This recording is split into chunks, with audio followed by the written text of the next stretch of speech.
Welcome to The Savvy Patient, where we make medicine make sense. I'm Dr. Gillian Goddard. I'm an endocrinologist and an expert in women's hormonal health with 2 decades of clinical experience. I'm Erin Stein, a writer, editor, filmmaker, and media psychologist, but definitely not a doctor. By looking at the data and breaking down the research, we will help you get savvy. Remember, this podcast is not meant to replace medical advice from your own doctor. Welcome to The Savvy Patient. And Gillian and I were just talking about how she wasn't suspicious very early on about Theranos, but that's not what we're talking about today. No, even if I am dressed like Elizabeth Holmes. She's got a black turtleneck on, so I was teasing her a little bit. But today, everyone's favorite topic, lady cycles. Oh, yes. Which is my term that I've now coined. It is a lot nicer than menstrual cycle. Yeah, I don't like menstrual. There's a lot of words I don't like related to these topics. Yes. Glands. Moist is moist. I just moist and plump. Oh yeah, I don't like these things. I don't like it. Yeah. Even puberty is like, I don't know. We came up with the worst words for all of these things. Blame Latin. I do. I took Latin in college. So and Greek. I'm happy to blame Latin. So this episode is for everyone who has a womb or everyone who has ovaries. I don't know, Gillian, what's the definition? Or someone who once had a womb and ovaries. Okay, yep. We all hear about something called perimenopause. We all hear about something called menopause first. Now we hear about perimenopause. Yeah. What are these things? What does it mean? Is it a death sentence? Which I think was the vibe for a long time. When you see these things on Instagram where they show photos of TV characters from the 90s, like when we were kids. Yes. And women in their 40s look like how we picture people in their 90s now. Yes. Like the actual age of the Golden Girls seems not that old now. I know, or what's her face? Archie Bunker's wife was like 45. Yeah. And you're like, wait, what? Yeah. Yeah. So we're going to talk about lady cycles. We are ladies, so we Indeed. are qualified. We are both qualified to talk about this. Yes. Jillian more so, to be fair, as the doctor between us. But you have personal experience. I have personal experience, yes, thank you, as many of our listeners do. Yeah. But we will break down the basics because, shocker, no one ever does that for you. No one does. No one does. And as a side note, because I feel like it's related, again, I do not have children. Gillian has multiple children. 4. Yep. So many. And I think that when she was having kids and all my other friends started having kids, I realized they would tell me stuff. And sometimes I think people were more comfortable telling me things than telling other moms because other moms all have, it seemed, no offense to moms in general, but you all seem to have opinions about things based on your personal experience. Yes. Since I didn't have any personal experience, I had no judgment about anything related Fair. to giving birth. And so people would tell me things and I'd be like, oh my God, that happens? You were one of them in particular. You were telling me the condition you were in when you went home from the hospital. And I was just like, what? No one tells you that. No one prepares you for any of this. No. Take all the mesh shorts when you leave the hospital. See that. So I feel like perimenopause and menopause is very much like that. You hear it, you know it's coming, but it's a surprise. But it's a surprise. The lived experience is a surprise. But we would like it to not be quite so surprising. Because these stages happen to everyone, and so and sure, everybody's experience is different. Yes. But there are some commonalities, and there are some ways to sort of prepare yourself. Yes. And everyone with these particular organs, glands. Yeah. And organs. They're both. Yeah. Listen to our last episode if you want to understand that. But like everyone who had those is going to go through this transition. Yeah. And there will be variables. You know, some women have had a hysterectomy, some have had breast cancer like me. Like there are things affecting it, but all of our bodies go through this transition. Indeed. So there are some basics that would be good to know. And I think we should just start with the fact that this transition is not there's not like a switch that goes on or off. It's not like today I'm fine and a month from now I'm menopausal. Like it doesn't. That's so true. I think, and that's true of other stages too. Puberty, for example, everybody's favorite stage of life. Yeah. I mean, it also doesn't happen overnight. No, and sadly, no. Sadly, no. Don't we wish? I think you have to think of the life cycle like a biological clock. We talk about a biological clock. Yes, but not that kind. Not the when Harry met Sally, Carrie Fisher. Not the one that never ticked for at me. The boathouse clock. Not that kind. Think about it like an old analog clock.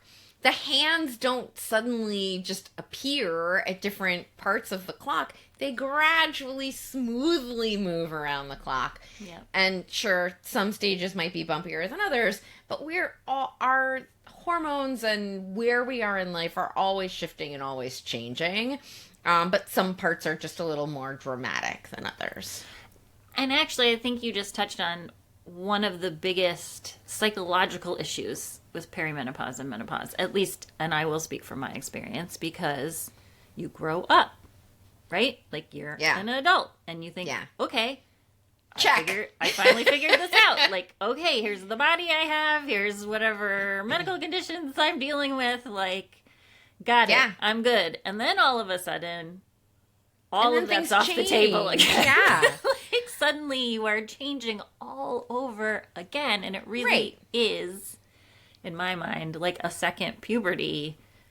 While not as, I mean, there are external indications, but it's not as dramatic externally as puberty, obviously. Sure. But it is very much a physical life change like puberty, and we are not prepared mentally for this. And I wasn't. And depending on whether you have daughters or not, you might be experiencing it like while there's someone going through puberty in your house. Double the fun. So much fun. It's like so double mint gum. So let's start at the beginning and break it down for people. Yeah. Stage 1. Pre-puberty. These are child. Kids. You're a kid. From a reproductive hormone point of view, there's nothing doing. Boys and girls are hormonally identical at that stage. Then, stage 2. Puberty. Everybody's favorite. Pretty much everybody goes through puberty. Everyone goes through puberty. I have to say, mine really wasn't that bad because it was delayed, frankly. I didn't start my period until very late, which I was totally fine with. But there's a lot happening before you actually start your period. And it starts happening a ways beforehand. So you start to smell bad. That can happen really early. Some kids just stink. I say that I have one myself. It's just a stinker. What are you going to do? I think you're going to bathe them. That's what you're going to do. It only helps so much.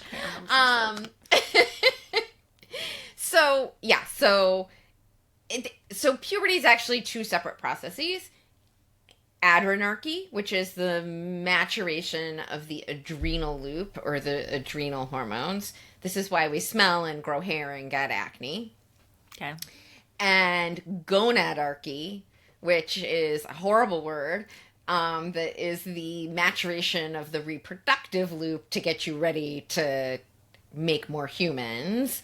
And this is sort of what we classically think of as puberty from a reproductive point of view. It involves your first period and breast development. So most girls, the first sign that they are in puberty is they develop breast buds, which are like frozen peas underneath the nipple. They can be oddly painful, and they stick out at everything. Like, you can see them like 100 yards off. And so there's this very visible sign that a kid is entering puberty that precedes your first period by like 2.5 years. And then you're done with puberty when your periods regulate. So a fully adult woman will have regular cycles that are ovulatory, meaning that you ovulate during each cycle. I'm going to correct your fully adult description because their brain is not fully adult at this point. They're fully adult, fully mature reproductive system. Reproductively. Yes. Myelination of the brain is still occurring. Yes, that's for fair. many, many years to come in most cases. Reminder, your brain's not done until your 20s. Yeah. So I think that is a point that we don't think of very much, even though we recognize that BO and hair and all that stuff comes, that it's actually two different hormone loops happening at the same time. Tandem. So actually that's interesting because we think of puberty really as purely reproductive, but it is not. Generally speaking, we think and talk about puberty like a horrible, horrible time. And I have even during this podcast already. Yeah. We have lots of feelings. It's like we have a collective PTSD about puberty. And it's kind of funny because it's so normal. Yeah. Everybody has it. And yet we have collective PTSD about it as like a society. As a society we do, and I think everyone has it, but women in particular have been historically shamed for having a period at all. Right. It's been used to separate women, is what I'm going to say. Yeah, it has. And I think that there's a lot that happens around sexualization and puberty as well.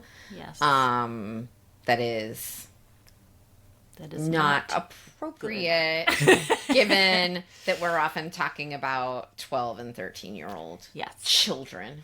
Just because these processes are getting up and running does not mean every kid is then running around wanting to have sex all the time. And I think that's also a little bit of a misconception. Yeah. A lot of adults talk about it too much. Yes, I think that's probably correct. Children of this age. It's my opinion. But it does tie into something that I do think people are concerned about. Is puberty happening younger? Yes or no? Yes, particularly in girls. But it is a little bit of an interesting shift. So breast bud development has shifted earlier by something in the neighborhood of like a year to a year and a half. The age at which a girl gets her period has only shifted earlier by about 6 months. And so puberty has actually gotten longer. And there's lots of theories about why this is the case. No, none of those theories has been proven. Some of it certainly is nutritional because while we talk about this as being a phenomenon of like the last generation of kids, it's actually a trend that's been going on since the mid 1800s at least. And one of the big things that has happened from a public health point of view during that time, particularly in the developed world, is that we went from hunger and starvation and food insecurity to most people having the food and nutrition that they need. And so certainly that's probably a factor. We think that a hormone called leptin, which is related to hunger and satiety, actually has effects on sort of triggering the hypothalamus to trigger the start of puberty. So that's certainly the fact that people are better nourished today on average is probably a factor. People have extrapolated on that. So now our problem is not as much food scarcity in many cases, but too much food and too much of the wrong foods. And so there is a lot of discussion about whether childhood obesity might play into this trend as well. There's also some concern that endocrine disrupting chemicals, EDCs, may actually be acting directly on the hypothalamus. Very difficult to study for a number of different reasons. But that may be a factor as well. And there are people actively trying to understand this trend and why it's happening. What about growth hormones in your milk? Because I feel like that was a popular is not the right word, but a scary thing that was talked about and publicized. And yeah, I mean, it's probably not great to be consuming all these things in our food supply. But we don't fully understand the role that they play. All right, fair enough. I actually am surprised that it's only 6 months to a year. Yeah. Data-wise, because I think anecdotally people feel like it's a couple years earlier. But that might be due to just the fact that we're talking about it now, and we certainly did not talk publicly about when young girls were entering puberty that much in times gone by. And I would guess that there were always some girls who went through puberty at the age, starting at the age of 9 or 8 or some other seemingly shocking young age. Yeah, no, it has. I mean, there's always been a huge variation in what's considered normal. And so, yes, there are always going to be early bloomers and late bloomers. So what is the normal, if there is a normal age range? We usually talk about average. Yeah. So girls will develop breast buds sometime between the age of 8 and 12, which is, again, a big window. Yeah. If a child does not develop breast buds by the age of 12, that's when we worry about delayed puberty. And then if kids are developing breast buds earlier than 8 or 9, then we would be concerned about precocious puberty, or early puberty. Mm-hmm. The average age right now of the first period is around 11 and a half, and it was just over 12 in the past. Mm. So that's sort of typically what we see. There's also something called stalled puberty. So if you develop breast buds and don't have a period within 4 years, that's considered a stalled puberty. Usually it's 2 to 2.5 years from breast buds to first period. So, stage 1, pre-puberty. Stage 2, puberty. Yeah. All right. Stage 3. The reproductive years. I like that it's only defined by reproduction. Yeah, well, I didn't name them. I know, and I know. It's not defined by the fact that you have to reproduce. It's defined by the fact that you are able to reproduce. Mm-hmm, mm-hmm. Okay, so this is essentially, it starts after puberty? I mean, this could essentially be when you're 13? No. So when, in the first few years after you get your first period, most girls will take some time to settle into a regular cycle where she's ovulating every single month. Okay. You are in the reproductive years once you are having a regular period that's ovulatory, and or we've figured out why you're not, but we'll get to that in another episode. So basically we say from the time that your period regulates until you're about 45, you should have a regular period every single month unless you are pregnant or using hormonal contraception. Or you're an Olympic athlete.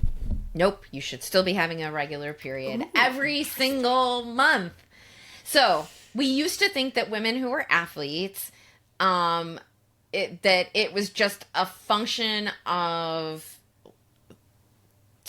increased activity. That I'm going to say we thought it was a function of they had muscles like men. So, except for that, we thought that it was normal for ballet dancers to have this too. All right. That if you were super athletic, that it was normal for you not to get your period. Turns out that if you are properly fueling yourself for the exercise that you are doing, you should still be getting a period. What is actually happening if you stop having a period due to intense physical activity is that you have something called relative energy deficiency syndrome, or REDS. And it basically means that you're not fueling your body sufficiently for the exercise that you're doing. So this is amazing. This is like myth busting. It is. And it's an important myth to bust, because if you are not properly fueling your body and you're not getting a period, you do not have the estrogen that you need to build strong bones, and it can put you at risk for osteoporosis later. That seems very important. It's really critical. It's really critical. So basically you should be getting a period every single month from the age of about 16 to 18 all the way until you turn 45-ish and maybe even beyond. Let's discuss your period. Mine or periods? No, not in yours general? personally, unless you really want to. How do you know your period is good? Yeah. It's happening the way it should be happening versus it's not. So a normal period for an adult woman is between 21 and 35 days long from the first day of one period to the first day of the next period. Okay. It doesn't vary more than 7 days from one cycle to the next. So if your period is 30 days and then it's 32 days and then it's 28 days, that's fine. If your period's 24 days, then it's 45 days, then it's 32 days. That's not regular. Okay. There's no length of time that is too short. So if you only bleed for a day, lucky you. Mm-hmm. But if you are bleeding for more than 7 days, that's considered to be too long. There is no amount of bleeding that's considered too little. But if bleeding is impacting your daily functioning, it is too much. Mm-hmm. Your period should not be keeping you at home, not able to do your regular activities. What about symptoms that come along with having your, cramps? Yeah. That's something I used to experience. I took birth control for many, many, many years, so I don't feel like I ever really had the mood shifts like many women describe, although perhaps people around me would disagree. I don't know. But there are many things that seem to come with this fun time that we have once a month.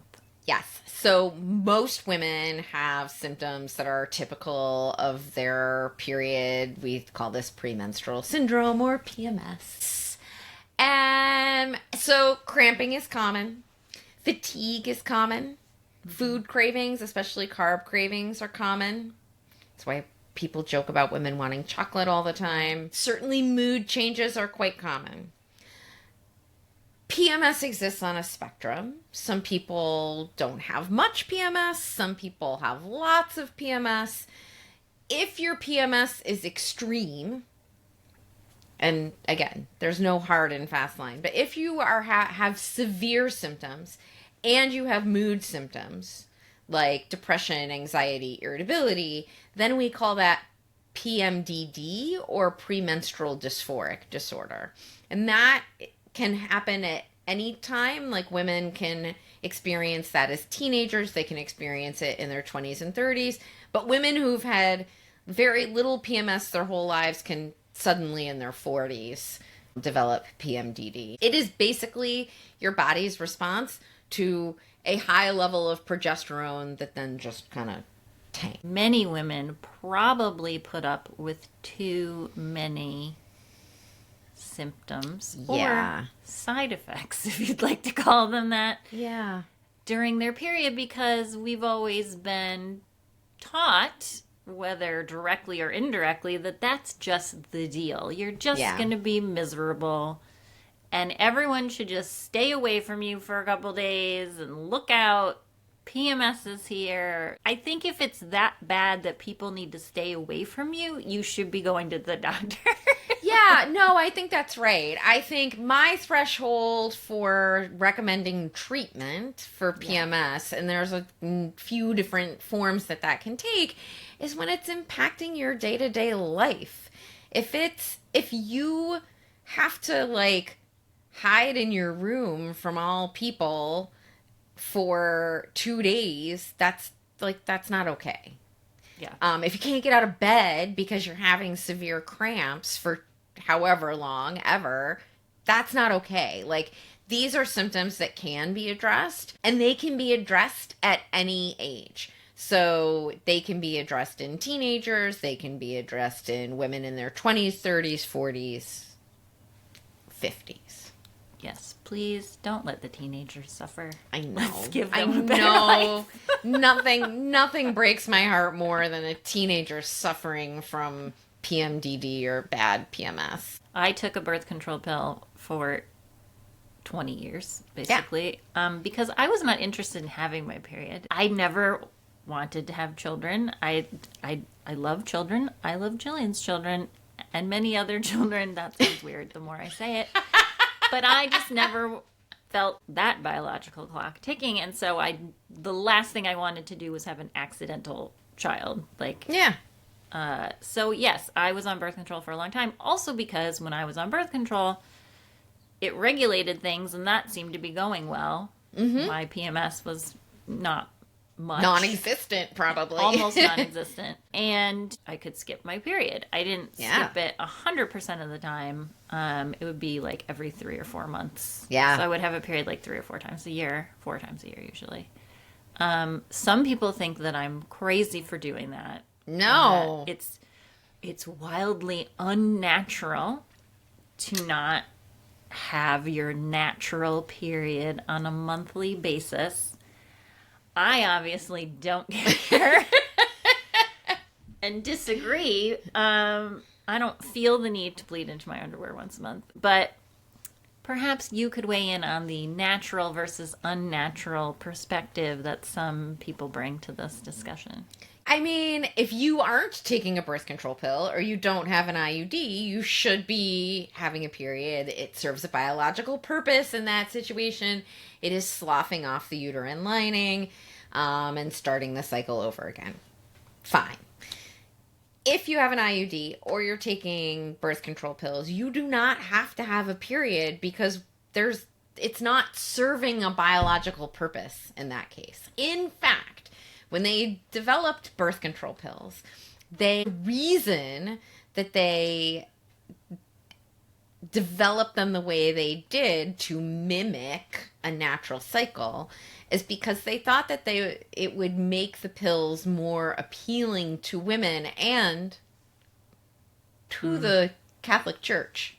The Catholic Church has still not gotten on board 70 years later. Ladies, because I feel like I went most of my life without realizing that the period you have when you're on birth control is not a quote-unquote real period. It is not a period. It is a withdrawal Gillian, please bleed. Explain. Yes.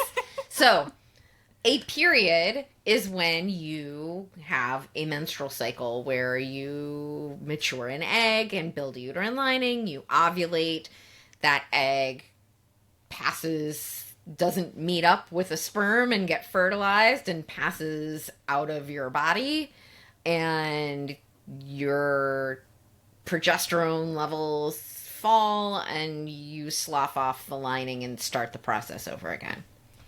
A birth control pill works as a contraceptive because it prevents ovulation. It shuts down the entire reproductive loop and just gives you a steady dose of estrogen and progestin, which is just a synthetic progesterone, all the days that you take the active pills. And then when you start taking the sugar pills, your progesterone and estrogen levels drop and you slough off whatever lining has been built up. But you don't build up much of a uterine lining when you're taking a combination of an estrogen and progesterone together over time. And so what you're having is a withdrawal bleed, because it's a bleed in response to the withdrawal of the hormones. And it doesn't serve a biological purpose. And so you could literally take birth control pills back to back and never have a period if you wanted to. Some people will get some breakthrough bleeding with that. So first of all, what the actual fuck? That they built in a fake period to birth control pills? Yes! That upsets me. But I would go back to back until I would get some breakthrough bleeding. Right, eventually. Right. I couldn't do it forever. Right. And that's true for a lot of women. The one I was taking. So there is a misunderstanding that it's unnatural to not have it. But if you're not planning to grow a baby in there, that doesn't serve another purpose. Yeah. And in fact, if you're not planning to grow a baby in there, it's best not to grow a baby in there. Exactly. We're lucky to have effective contraception. Yes, I think so too. Should we get to the fun part? Oh, sure. Stage 4, just to recap, since we've been meandering a little bit. Stage 1, pre-puberty. Stage 2, puberty. Stage 3, the reproductive years, or in my case, the non-reproductive years. And stage 4, perimenopause. Spoiler alert, it has more stages within it. Yes. So, like everything, you don't just one day wake up in perimenopause, contrary to popular belief. There's actually a bridge from the reproductive years to the perimenopausal years, and it is called the late reproductive stage. And that's the first, and that is something many people have no idea about. There are doctors that don't know about the late reproductive stage. But it's super important, because if you go to your doctor and say, I think I'm in perimenopause, I'm having all these symptoms, and then your doctor will ask you one question: are your periods regular? And you will say yes, probably, if they are. And your doctor will say it's not perimenopause. And you'll leave feeling frustrated because you still have symptoms, whether your periods are regular or not. And that is the late reproductive stage. Most people enter it between the ages of like 37 and 45. And it is a time when things like PMS can get much worse. People can develop new PMDD during the late reproductive stage. All the hormones are still rising and falling the way they always did. It's just they're rising higher and falling lower. And those big hormonal swings, while still organized, can make us not feel amazing. Eventually, periods become irregular. So the length of your cycle from the first day of one period to the first day of the next will start to vary by more than 7 days. But you'll still be having a period at least every 2 months. And that is called early perimenopause. So, late reproductive stage shifts into early perimenopause, technically because your periods become irregular. That's exactly the difference. That's exactly right. And your periods should not become irregular before the age of 45. If your periods become irregular before age 45, you want to see your doctor. There may be other reasons why. Yes. You may need to rewind for our definition of regular to irregular. People think that women like march through all these stages in an orderly fashion, but some researchers in Seattle, the Seattle Midlife Women's Health Study, found that actually half of women seesaw back and forth between the late reproductive stage and early perimenopause. So you can go have regular periods, then have irregular periods, then have regular periods again, then have irregular periods. And that's totally normal in your mid to late 40s. It's so much fun. It is. You want to know the other part that's super fun is that the length of the late reproductive stage and early perimenopause can vary wildly from almost non-existent to like a decade. So it's not very predictive. Or predictable. What is the reason for so much variability? Like, I believe we are all different and our bodies all have different things going on, certainly by that age, from all factors, genetics and environment and what we eat and everything else. But that seems like a wild range of variability. What we know most about is the age that a woman is at her last menstrual period. Mm-hmm. And there are a number of factors that affect that, but genetics seem to be the biggest. Okay. Smoking is the other biggest, which makes it very difficult for most of us to figure out when we're going to have our last period because everyone, like our mothers and our grandmothers, all smoked. So you're in early perimenopause, your periods are irregular. Then you enter late perimenopause. Late perimenopause means that you go more than 60 days without having a period. And the one thing that's super helpful about this is that most women who go more than 60 days without having a period because they are in late perimenopause will have their last menstrual period in the next 12 to 36 months. So the end is in sight. The end is in sight. The end is in sight. Then you have your last menstrual period, but you don't know it's your last menstrual period because it's not like it's like, oh, this is it. We're done. Bye. The last egg isn't like letting you know it's the last egg on its way out. I'm out. Yeah. They don't, yeah. There's no indication. It's not different from any of your other periods around this time, but it's your last menstrual period. And then you transition into stage 5. Stage 4 perimenopause has 3 stages. 3 stages. Late reproductive stage, early perimenopause, late perimenopause.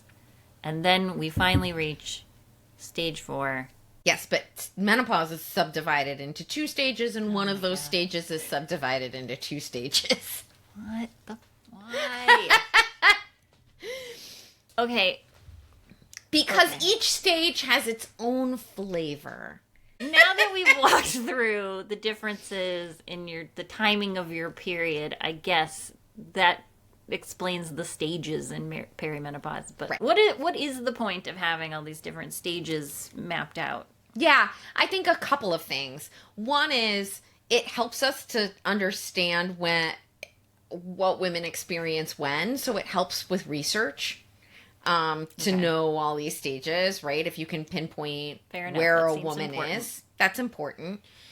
So we know things like, so the study of women's health across the nation, or SWAN, if you will, is a big longitudinal study. It's a great study because it actually includes women of color along with white women in a very intentional way that makes it helpful. In SWAN, they really pinpointed when different symptoms happen. So like in the late reproductive stage, the symptoms tend to be very much about worsening PMS, some mood changes, that kind of thing. Whereas the late perimenopause and early menopause, which is the first stage of menopause, tend to be when vasomotor symptoms, so hot flushes and night sweats, really ramp up.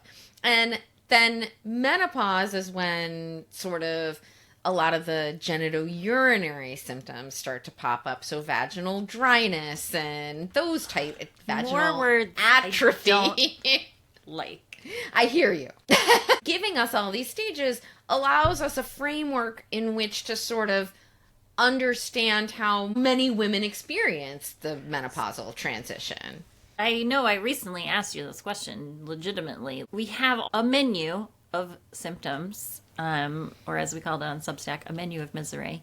Yes. That all these things that you could be experiencing, hopefully you're not experiencing all of them At once. And if you are, you really should go see your doctor for some help. But perimenopause, menopause, like to me, it's all the same basket of crap that you might be dealing with, but it sounds like there are some while you can markers have for when you're more likely to Yes. have these things. Yes. So you can have all of these symptoms sort of throughout the menopausal transition, but most women will experience certain symptoms at certain times.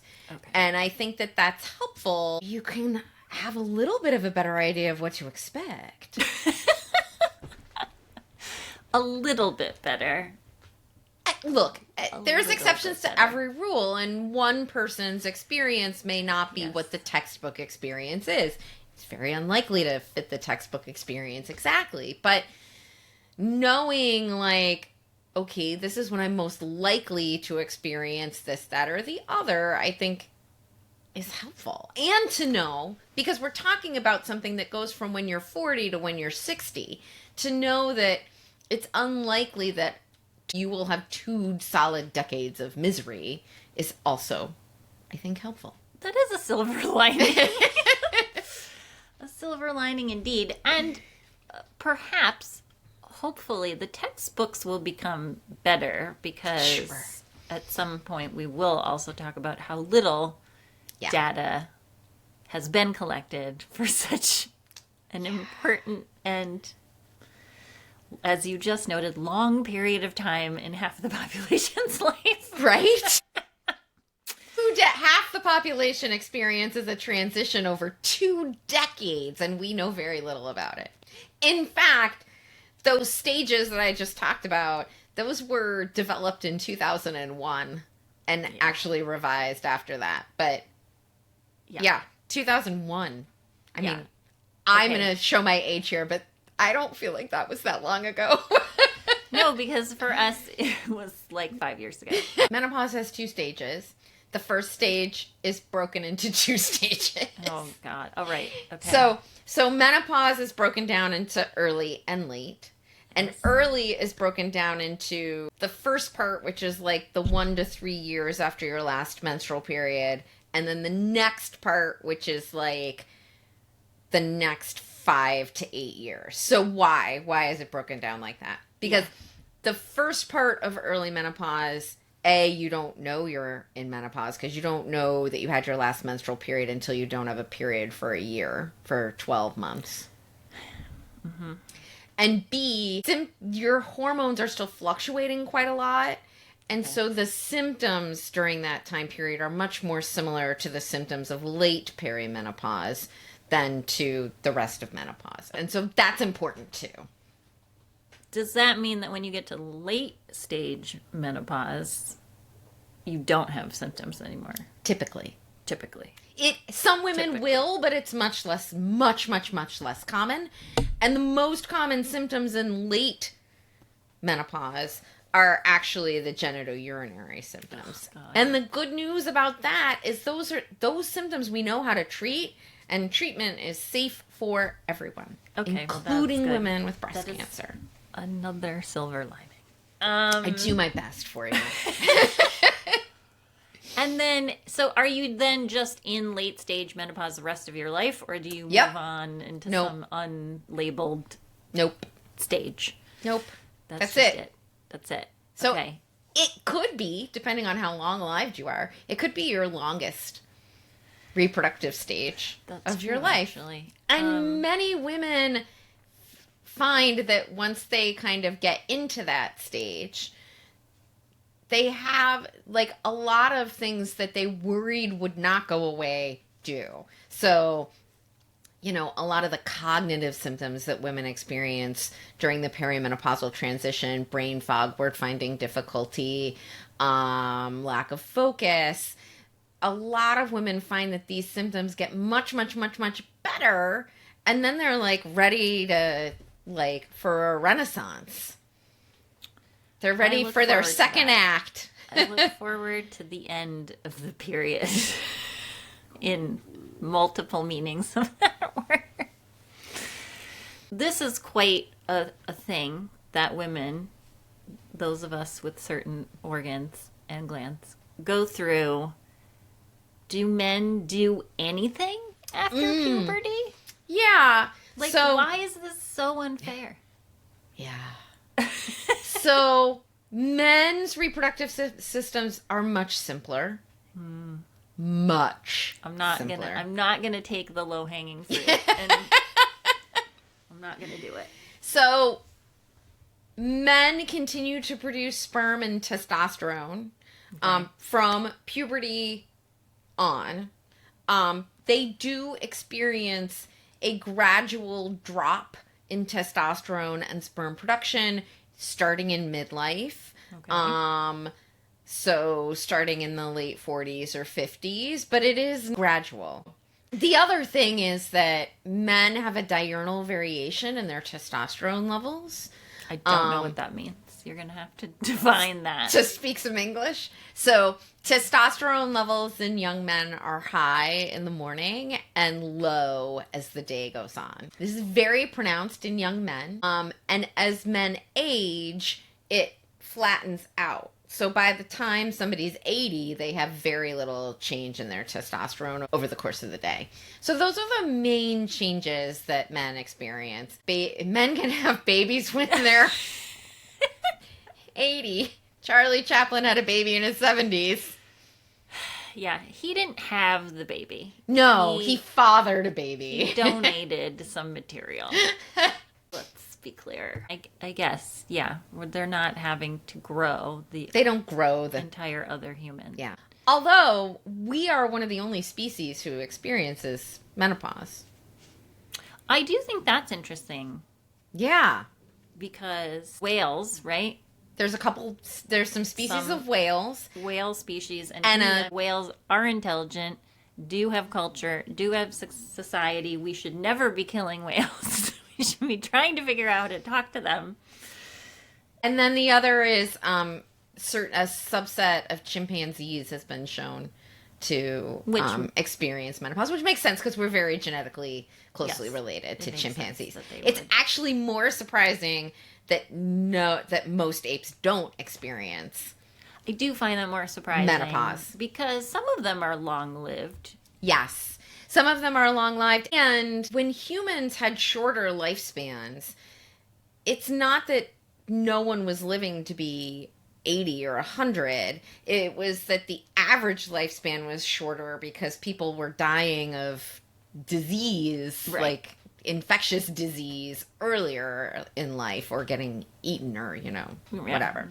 So it's not that the human lifespan has expanded so much, it's just that more people are living more of that lifespan because of modern medicine. Well, I think that's interesting because I don't know that we think about it that way. No, but so every woman goes through menopause. It's incredibly well preserved. So among humans, and so it must serve some very important function for it to be so well genetically preserved, or it wouldn't happen in every single woman. The theories are very much around nurturing and helping, the grandmother hypothesis. To me, it's not even nurturing. It's just doing everything that needs to be done, frankly. But then what about the old men? What are they doing? Best not to think about it too much. I mean, fair. I don't know that we have anything else to offer other than Gillian's renaissance that she promises you at the end. We're all hoping for that. I'm looking forward to it. But we have, 15 more years until we get there? No, 12. Well, oh, okay. So that's so much better. All right. Well, until our next period together. Your experience is real, and you deserve to feel your best. Help us help you get savvy. Send us topics and questions using the email address askask@thesavvypatient.com. Listen to new episodes on Wednesdays. Follow us on all the things. And subscribe to the Savvy Patient Substack. Please rate, like, and subscribe. And tell all of your friends.